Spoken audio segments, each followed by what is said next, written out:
기자대담, 심야 택시 승천안 해결할 수 있을까?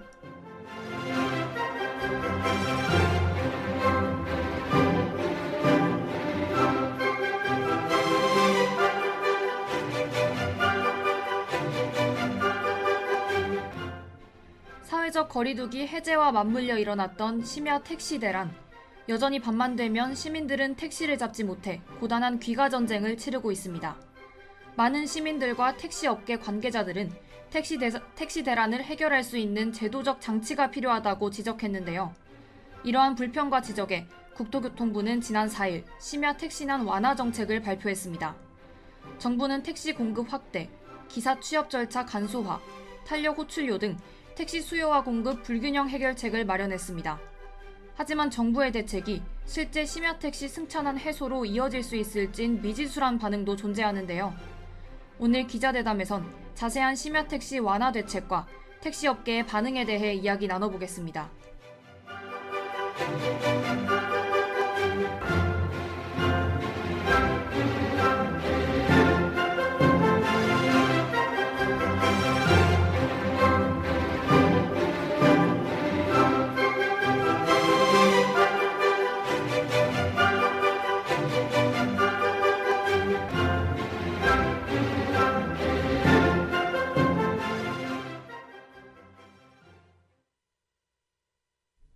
차가운 바람이 성큼 다가온 10월 첫째 주, 오늘 기자대담은 김정아 기자와 함께합니다. 안녕하세요. 네, 안녕하세요. 수빈 아나운서님과 기자대담은 처음이라서 꽤 떨리네요. 기자님 저를 너무 좋아하시네요. 오늘 주제는 심야 택시 관련 주제죠? 네, 맞습니다. 수빈님 혹시 최근에 심야 시간대에 택시 잡아보신 적 있으신가요? 네, 있었죠. 막차가 끊기고 집에 가야 하는데 택시가 정말 안 잡혀서 발만 동동 굴렀던 기억이 있습니다. 네, 저도 비슷한 경험이 여러 번 있었어요. 실제로 심야 시간 택시 잡기는 하늘의 별 따기입니다. 서울에서 밤 11시 이후 5에서 15km인 중단거리 택시 배차 성공률은 11에서 29% 정도라고 합니다. 50%도 안 된다니 정말 많은 시민들이 불편함을 겪었겠네요. 이렇게 택시 대란이 벌어진 원인은 어떤 건가요? 지난 상반기에 사회적 거리두기 해제와 맞물려서 밤늦게 택시를 타려는 사람들이 늘어나 택시 잡기가 어려워졌습니다. 국토교통부가 사회적 거리두기 해제 이후 택시 수요가 4배 급증했다고 발표한 기사를 봤었어요. 이렇게 택시 수요는 늘었는데 공급이 따라오지 못하는 상황인 거죠? 네, 정확합니다. 전국 법인 택시 기사가 코로나19 이전보다 30%, 약 3만 명이 줄었습니다. 3만 명이나 감소한 이유는 뭐죠? 코로나 때문에 손님이 뜸해져서 택시 수입이 줄자 배달, 택배 등 새로운 일을 시작한 경우가 많다고 합니다. 택시업계엔 법인 택시와 개인 택시가 있잖아요. 그렇다면 개인 택시 상황은 어땠나요? 개인 택시기사 10명 중 7명은 60세 이상인데요. 이들 중 상당수가 시력과 체력 등의 이유로 밤에 운전하는 걸 꺼린다고 합니다. 택시 수요와 공급의 불균형이 일어나고 있는 상황이네요. 정부는 공급 차원에서 문제를 해결할 것 같은데요. 네, 맞습니다. 국토교통부가 지난 4일 발표한 심야 택시난 완화 대책은 택시업계를 떠난 종사자들을 돌아오게 하는 대책이기도 합니다. 택시 공급을 위해 과감한 규제 개혁을 시도했다는 얘기를 들었는데요. 좀 더 자세한 설명 부탁드릴게요. 네, 우선 50년 동안 유지했던 강제 휴무 제도인 택시부제를 해제했습니다. 택시부제요? 네, 택시부제는 이틀 일하고 하루 쉬는 3부제와 같이 개인 택시의 휴무일을 강제하는 제도인데요. 정부는 택시부제를 해제해 택시기사가 자유롭게 택시를 운행할 수 있도록 하겠다는 겁니다. 실제로 강원도 춘천시가 4월에 택시부제를 해제했는데 심야 운행이 30% 증가했다고 합니다. 그렇다면 개인 택시뿐만 아니라 법인 택시를 위한 제도 개선엔 어떤 게 있죠? 법인 택시기사의 출퇴근 편의를 위해 차고지 외 주차와 근무교대를 허용했습니다. 또 법인 택시기사의 선운행 후 자격 취득을 제도화했습니다. 선운행 후 자격 취득이요? 어떤 절차인가요? 택시회사에 취업할 때 절차가 대폭 간소화되는 겁니다. 법인 택시기사 지원자가 필수 절차만 완료하면 바로 기사 임시 자격이 부여될 전망인데요. 그렇다면 임시 자격으로 택시 공급이 많아지면서 택시난 완화 효과를 기대해 볼 수 있겠네요. 네, 맞습니다. 또 법인 택시 인력난 완화를 위해 파트타임 근로계약도 허용하고 법인 택시 리스제, 전액관리제 등 택시 운영 형태 다양화를 검토하고 있습니다. 택시 운영 형태를 들으니 타다나 우버와 같은 사업도 떠오르는데요. 오, 예리하시네요. 타다와 우버를 제도화해 플랫폼 운송 사업을 활성화하겠다는 발표도 있었습니다. 플랫폼 운송 사업이요. 네, 정책 내에선 타입 1이라고 불리는데요. 플랫폼 사업자가 직접 차량을 확보해 유상으로 운송 사업을 하는 형태인데 타다 베이직과 같은 형태입니다. 이 타입 1을 활성화하겠다는 거네요. 네, 맞습니다. 뿐만 아니라 심야 특화 서비스, 기업 맞춤 서비스 등 새로운 사업 모델이 나올 경우에도 오는 11월부터 적극 허용할 계획이라고 밝혔습니다. 그렇다면 플랫폼 혹은 모빌리티 관련 서비스에 대해 적극적인 규제 완화가 이뤄질 전망으로 판단해도 될까요? 네, 원희룡 국토부 장관은 타다와 같이 모빌리티 관련한 새로운 서비스가 나올 때 전면적 규제 완화를 실시하겠다고 언급했습니다. 또 국토부는 전체적인 균형을 유지하고 부작용을 막는 역할을 하지 어떤 서비스도 원천적으로 막진 않을 것이라고 덧붙였습니다. 그렇다면 택시뿐만 아니라 다른 대중교통 공급에 대한 정책도 존재하나요? 네, 버스와 지하철에 대한 정책 모두 존재합니다. 우선 실시간 호출형 심야버스를 도입하겠다고 발표했습니다. 실시간 호출형 심야버스요? 네, 기존 버스처럼 획일적인 노선과 시간을 정해놓지 않고 수요가 있는 곳을 실시간으로 찾아가는 버스로 시범 도입을 적극 추진하겠다고 밝혔습니다. 찾아간다는 것에서 택시와 비슷한 형태로 파악할 수 있겠네요. 새로운 버스 도입 외에 기존에 있는 대중교통을 증차하거나 시간을 연장하는 등의 방안도 있을 것 같은데요. 네, 맞습니다. 연말에 한시적으로 주요 거점별 시내버스 연장 운행을 실시하고 심야 전용 올빼미 버스를 증차하겠다고도 발표했습니다. 또 수도권 전철 전 노선을 새벽 1시까지 운행하겠다고도 말했습니다. 일면 막차라고 하죠. 막차 시간이 길어지면 대중교통에 대한 수요는 해소될 수 있겠네요. 뜨겁게 논의되고 있는 호출료 인상과 관련된 대책도 있죠. 네, 현재 밤 10시부터 다음날 새벽 3시까지 심야 시간에 택시를 호출할 경우 최대 3,000원의 호출료를 지불해야 하는데요. 중개택시는 최대 4,000원, 가맹택시는 최대 5,000원으로 인상하겠다는 방침입니다. 그렇다면 중개택시와 가맹택시의 차이점은 어떤 건가요? 택시 중개가 단순히 일반 택시와 승객을 이어주는 서비스라면 가맹택시는 택시 면허와 기사를 플랫폼이 보유하고 우선 배차, 기사와 차량 관리 등의 서비스를 제공합니다. 그렇다면 중개택시는 카카오티, 우티와 같은 버스고 가맹택시는 카카오티 블루, 마카롱 택시 등과 같은 서비스인가요? 네, 정확합니다. 기자님께서 이번 택시 승천안 대책에 대해서 잘 말씀해 주셨는데요. 이번 정책에 대한 우려점은 없나요? 물론 우려점도 존재합니다. 현재 가맹택시는 20%에 불과하고 대다수가 중개택시인데요. 김성한 전국 택시 노동조합 사무처장은 가맹택시의 경우 택시회사와 플랫폼 업체가 호출료를 5대5로 배분하고 있지만 법인 택시 노동자들에겐 호출료가 배분되지 않고 있다고 주장했습니다. 법인 택시의 경우엔 호출료가 택시 회사로 돌아간다는 지적이네요. 네, 맞습니다. 김 사무처장은 심야 시간대 한정된 호출료 인상만으로 수입 증가 효과가 크진 않을 것이라고 말했는데요. 현실적으로 심야에 택시기사를 끌어들이는 유인 효과도 크지 않을 것으로 판단했습니다. 다른 정책에 대한 노조의 반응은 어떤가요? 김 사무총장은 심야 시간 파트타임 방안 도입에 대해 현대판 택시 노예제라고 반기를 들었습니다. 국토부가 규제 허용에 대한 압력을 넣고 있어 택시 노동자들의 처우 개선은 안중에도 없고 택시회사 사장들이 주장하는 내용만 대변하고 있다고 지적했습니다. 그렇다면 현장에서 일하는 택시기사들의 반응은 어떤가요? 택시기사들은 규제 개혁과 기사 처우 개선 방향성엔 공감하면서도 추가적인 대책이 필요하다고 언급했습니다. 추가적인 대책이요? 네, 수입이 늘어난다 해도 회사에서 가져가는 금액이 늘어나서 결국 기사들에게 돌아오는 건 적을 것이라고 우려했는데요. 또 추가적인 요금 인상을 주장하기도 했습니다. 요금을 더 인상하게 된다면 시민들도 반발이 있을 것 같은데요. 네, 가뜩이나 각종 물가가 올라서 힘든데 서민들의 부담은 가중될 수 있다는 우려의 목소리도 존재합니다. 많은 주체들의 입장이 얽힌 만큼 쉽게 해결할 수 있는 문제는 아닌 거죠. 모쪼록 정부의 정책이 실효성 있게 적용될 수 있길 바라봅니다. 그럼 오늘 기자대담 여기서 마칩니다. 김정아 기자 수고 많으셨습니다. 네, 수고하셨습니다. 심야택시 승천안이 해결되길 바라는 마음을 담아 김현우의 이별택시 듣고 와서 기자대담 마무리하겠습니다.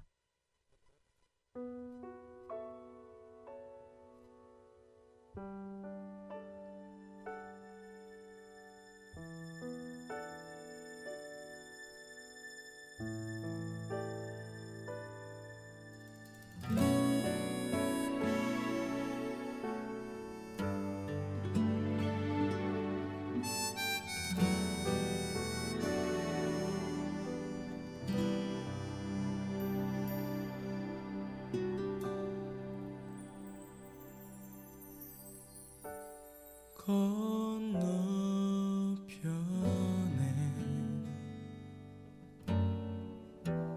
네가 서두르게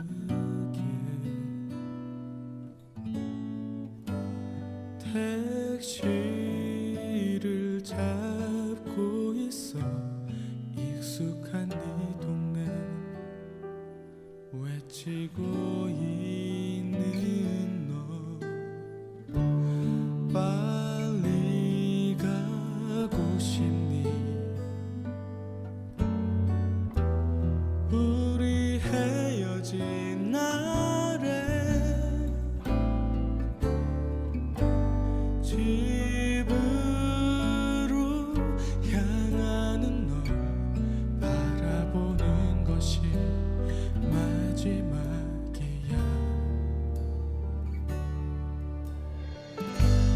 내가 먼저 떠난다.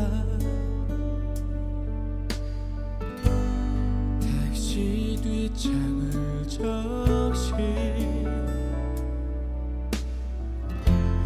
빗물 사이로 널 봐야만 한다.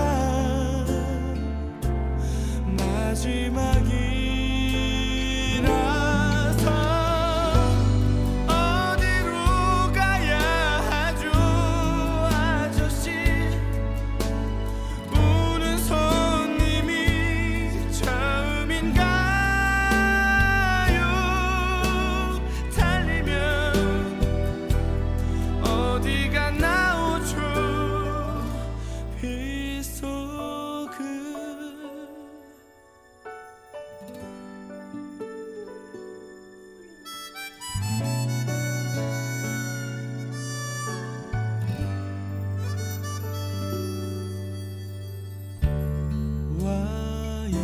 와이퍼는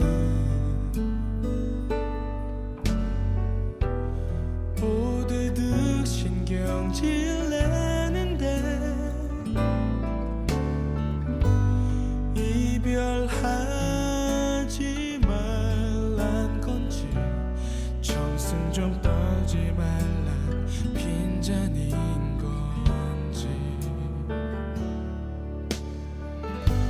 술이 달아오른다.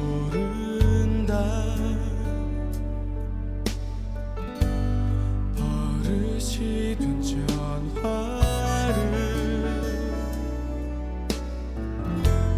한참 물끄러미 바라만 보다가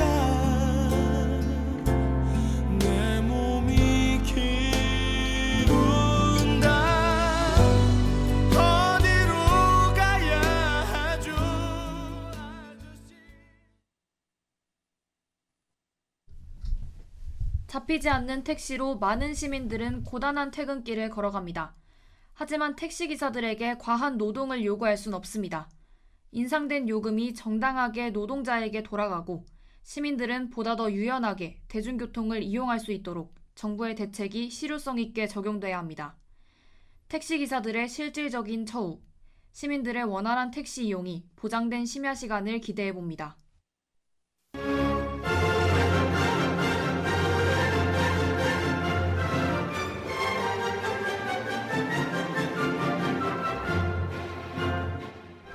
기자대담, 심야 택시 승천안 해결될 수 있을까?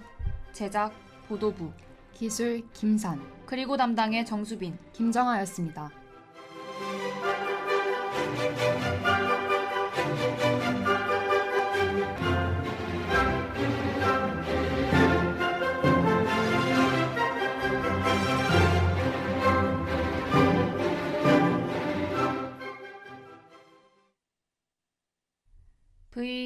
VOU.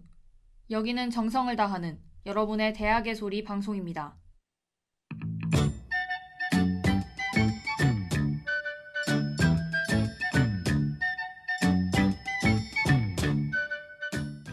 캠퍼스 신호등.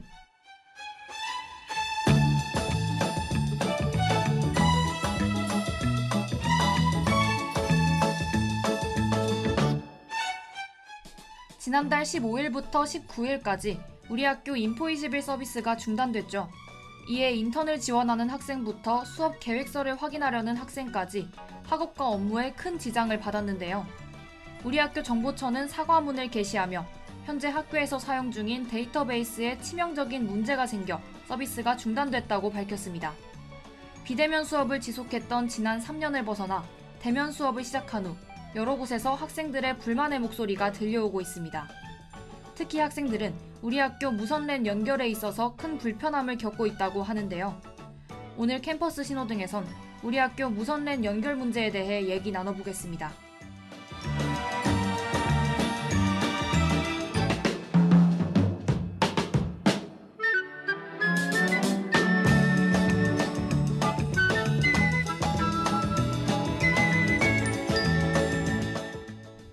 전면 대면 수업 시작 이후 학생들이 학교 무선랜을 사용할 일이 잦아졌죠.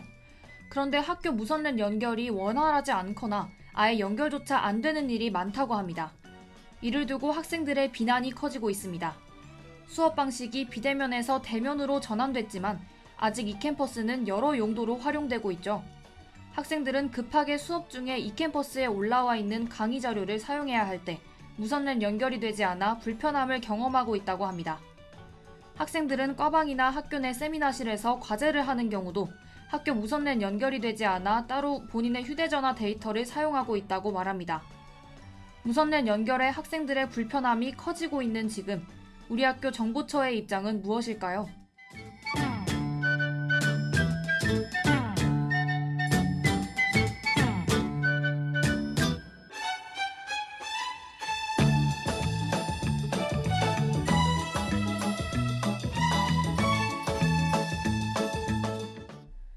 우리 학교 정보처는 무선랜 연결이 원활히 되지 않는 이유를 설명했습니다. 무선랜 연결 장애 원인은 특정 시간대 인증 서버 CPU 과부하가 발생하기 때문인데요. 이에 따라 사용자 인증에 문제가 생겼다고 합니다. 정보처는 무선랜 연결 문제를 인지하고 문제 해결에 힘쓰고 있다고 밝혔는데요.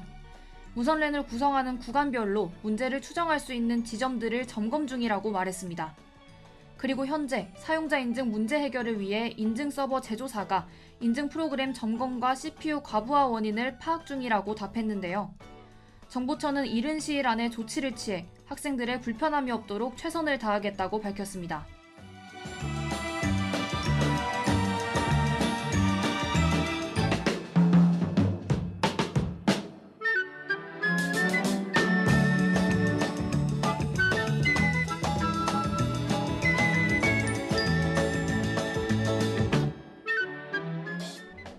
비대면 수업에서 대면 수업으로의 전환, 인포21 서비스 중단 사태부터 우리 학교 무선랜 연결 문제까지 학교 측은 대면 수업으로의 전환에 있어 계속해서 서툰 부분을 보이고 있는데요.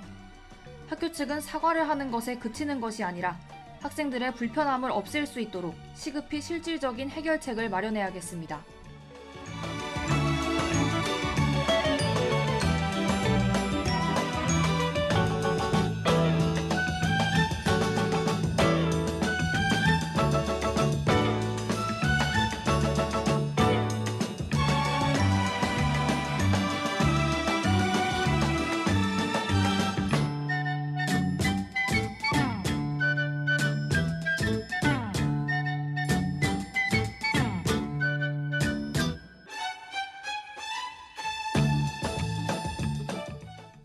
캠퍼스 신호등 지금까지 제작 보도부, 기술 김산, 그리고 진행의 정수빈이었습니다.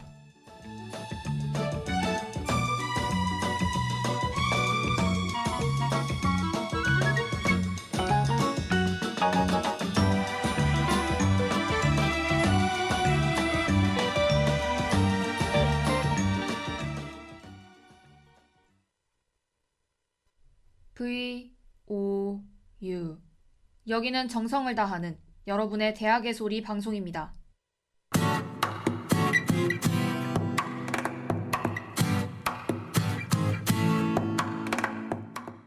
문화기획 V4 벤데타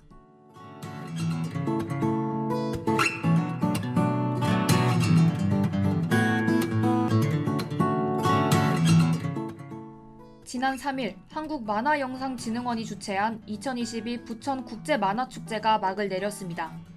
부천국제만화축제는 아시아 최고의 글로벌 만화축제인데요. 이번 전국 학생 만화공모전에선 윤석열차란 제목으로 윤석열 대통령을 풍자한 한 고등학생의 작품이 카툰 부문 2등상인 금상을 수상했습니다. 하지만 이 작품의 전시가 끝난 10월 4일 문화체육관광부는 전시 내용을 확인하곤 엄중 경고를 했습니다. 표현의 자유는 인정하지만 정부 지원을 받는 행사에서 정치색이 담긴 작품에 상을 주는 게 부적절하다는 이유 때문입니다. 그러나 문체부가 표현의 자유를 침해하는 거란 입장도 나오고 있는데요. 공공단체 주최 행사에서 정치적 소재 작품의 입상이 적절하지 못하다는 입장과 오히려 정부의 조치가 국민 표현의 자유를 막고 있는 거란 입장이 팽팽하게 대립하고 있습니다. 오늘 문화기획에선 표현의 자유에 대하여 다룬 영화 V4 벤데타에 대해 얘기 나눠보겠습니다.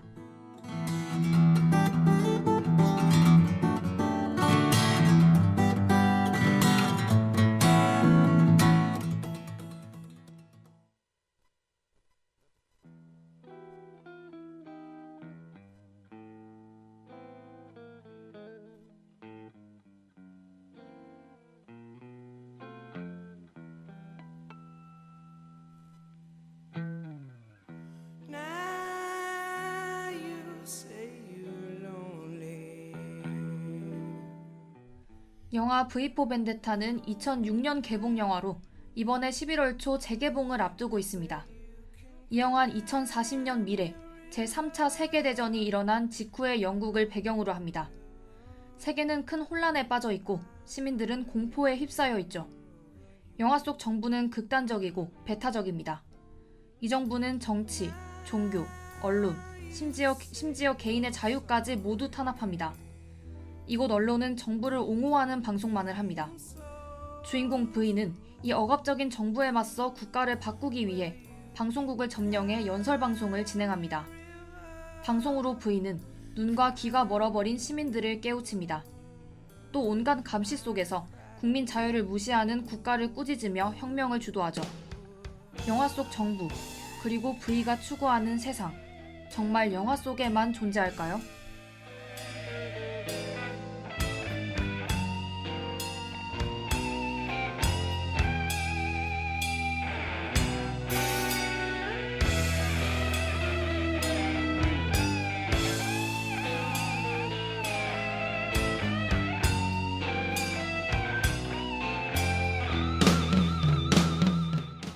자유민주주의의 근간은 표현의 자유에 있습니다.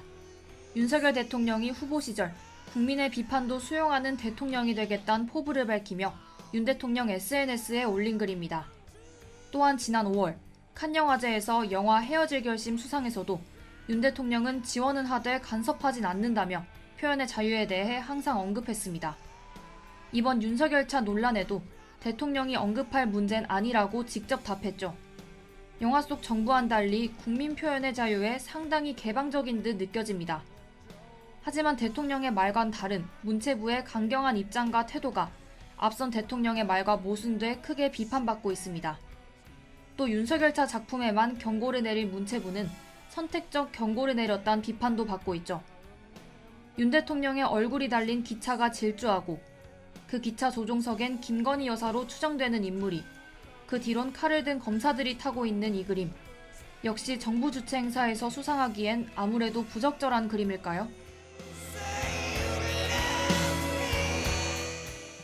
국민이 정부를 두려워하는 것이 아니라 정부가 국민을 두려워해야 한다.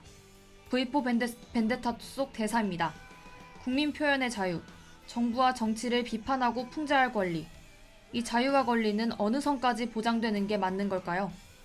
또 정부는 국민의 자유와 권리에 함부로 강경 대응해도 되는 걸까요? 수상작 윤석열차를 그린 당돌한 고등학생이 이에 대응하는 정부 태도가, 그리고 오늘 소개해드린 재개봉을 앞둔 영화 V4 벤데타가 우리에게 많은 생각을 안겨줍니다. 문화기획 V4 벤데타, 제작 보도부, 기술 김산, 그리고 담당의 정수빈이었습니다.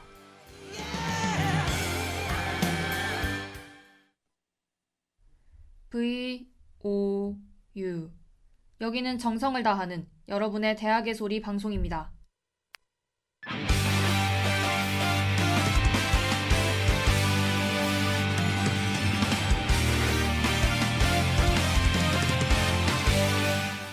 주간 스포츠.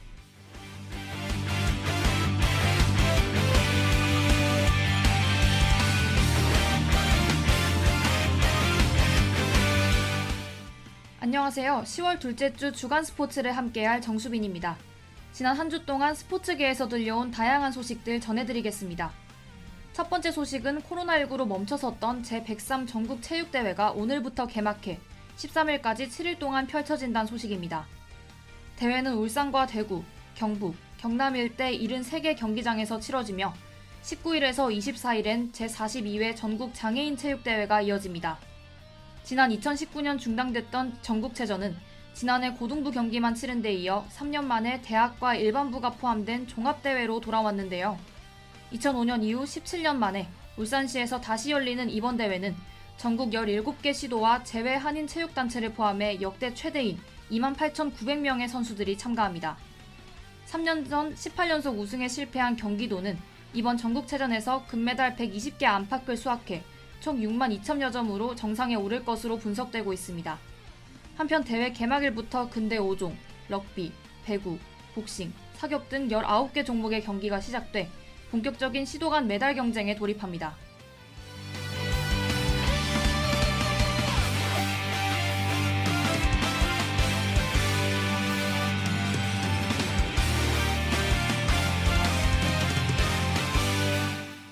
두 번째 소식은 수원에서 이번 달 2일과 3일 개최한 수원 삼성 대학 챔피언스 리그인 SUCL 2022가 성공적으로 막을 내렸다는 소식입니다.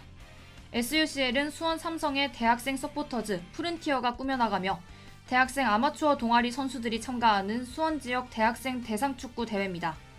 SUCL 2022는 문화체육관광부와 국민체육진흥공단의 재정 후원으로 개최되었는데요. 대회엔 총 10개 팀, 350여 명의 선수가 참가했으며 푸마코리아, 메가박스 등이 구단 스폰서로 함께했습니다. 또한 이번 SUCL 2022는 이전 6대회의 데이터를 기준으로 점수가 높은 6개 팀에게 상위 시드를 부여해 대진표를 구성했습니다. 우승을 차지한 성균관대 에스카라는 2021년에 이어 우승하며 2연패를 달성했으며 용인대 라인은 준우승, 경희대 아마축구는 3위를 차지했습니다.